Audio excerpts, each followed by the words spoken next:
हर हर महादेव, जय भोलेनाथ। दोस्तों, आज की वीडियो में हम लोग श्रावण मास महात्मा का 26वां अध्याय यानी कि 26वें दिन की महात्मा, इसमें हम लोग जानेंगे दोस्तों श्रावण अमावस्या को किए जाने वाले वृष पूजन और कुश ग्रहण का विधान। ईश्वर बोले, हे सनत कुमार, श्रावण मास में अमावस्या के दिन जो करणीय है उसको तथा प्रसंगवश जो कुछ अन्य बात मुझे याद आ गई है उसको भी मैं आपसे कहता हूँ।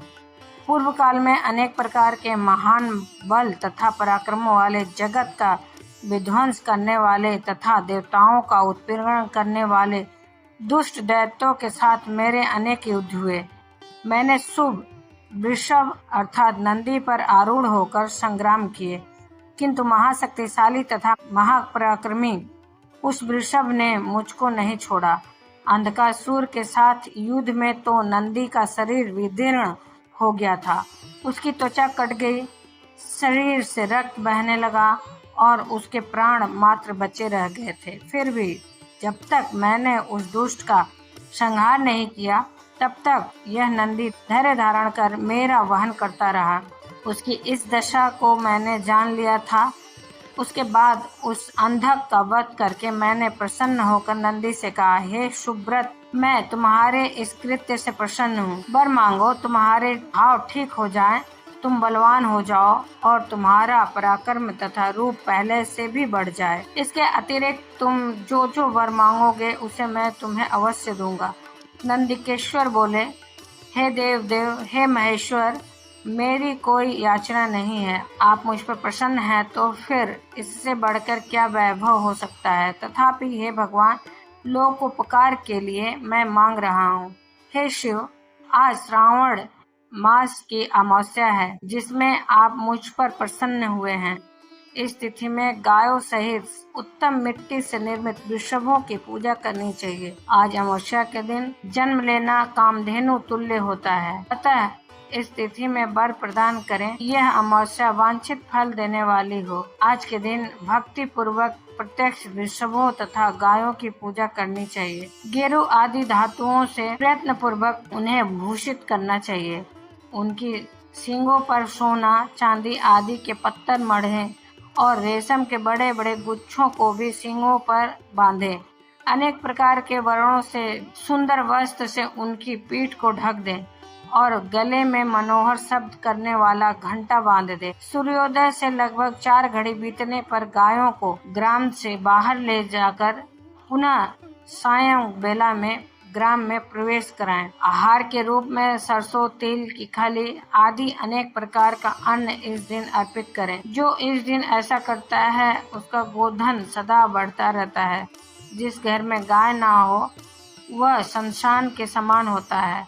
पंचामृत तथा पंचगव्य दूध के बिना नहीं बनते हैं। गोबर से लेप किए बिना घर पवित्र नहीं होता। हे सुरोत्तम, जहाँ गौमूत्र से छिड़काव नहीं होता वहाँ चींटी आदि जंतुओं का उपद्रव विद्यमान रहता है। हे महादेव, दूध के बिना भोजन का रस ही क्या है। हे प्रभु, यदि आप मेरे ऊपर प्रसन्न हैं तो इन वरों को तथा अन्य वरों को भी मुझे प्रदान कीजिए। हे सनत कुमार, तब नंदी का यह वचन सुनकर मैं बहुत प्रसन्न हुआ। मैंने कहा, हे वृष श्रेष्ठ, जो तुमने मांगा है सब हो जाए। हे नंदी, इस दिन का जो अन्य नाम है उसे भी सुनो। जो वृषभ किसी के द्वारा कभी भी किसी कार्य में प्रयुक्त नहीं किया जाता और तृण खाता हुआ तथा जल पीता हुआ, जो शक्ति पूर्वक विचरण करता है तथा महान वीर व बलशाली होता है, उसे पोल कहा जाता है। अतः हे नंदी, उसी के नाम से यह दिन पोला नाम वाला होगा।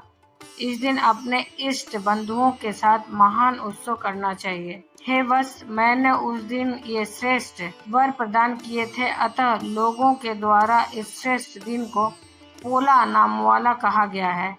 इस दिन सभी कामनाओं को पूर्ण करने वाला वृषभों का महान उत्सव करना चाहिए। इसके साथ ही अब मैं इसी तिथि में किए जाने वाले कुश ग्रहण का वर्णन करूंगा। श्रावण मास की अमावस्या के दिन पवित्र होकर कुशों को उखाड़ लाएं। वे कुश सदा ताजे होते हैं, उन्हें बार बार प्रयोग में लाना चाहिए।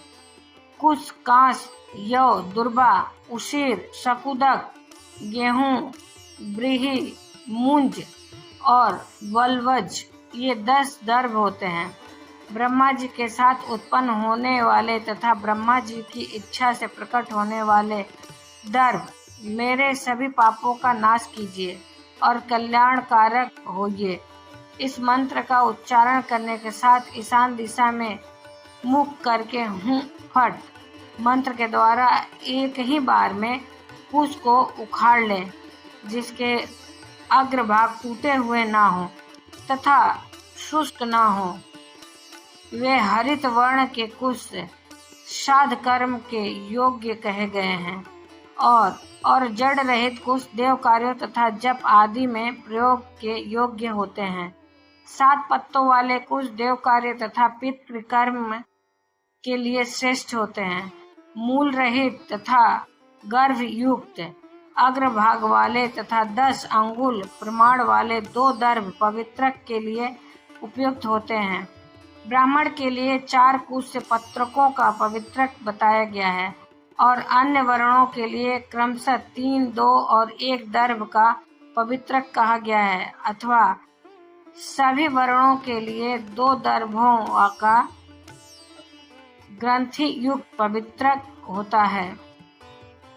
यह पवित्रक धारण करने के लिए होता है, इसे मैंने आपको बता दिया है। उत्पवन हेतु सभी के लिए 2 दर्भ उपयुक्त होते हैं। 50 दर्भों से ब्रह्मा और 25 दर्भों से विष्टर बनाना चाहिए। आचमन के समय हाथ से पवित्रक को नहीं निकालना चाहिए। विकीर के लिए पिंड देने तथा अग्निकरण करने के साथ और पाद में देने के पश्चात पवित्रक का त्याग कर देना चाहिए। दर्भ के समान पुण्यप्रद, पवित्र और पापनाशक कुछ भी नहीं है। देव कर्म तथा पितृ कर्म ये सब दर्भ के अधीन है। उस प्रकार के दर्भों का श्रावण मास की अमावस्या के दिन उखाड़ना चाहिए, इससे इनकी पवित्रता बनी रहती है। श्रावण मास की अमावस्या का वर्णन क्या किया जाए? हे सनत कुमार, श्रावण मास की अमावस्या के दिन जो कृत्य होता है उसे मैंने कह दिया। श्रावण मास में और भी जो करणीय है उसे भी मैं आपसे कहता हूँ। इस प्रकार श्री स्कंद पुराण के अंतर्गत ईश्वर सनत कुमार संवाद में श्रावण मास महात्म्य में अमावस्या के दिन वृषभ पूजन पुष्प ग्रहण नामक 26वां अध्याय पूर्ण हुआ।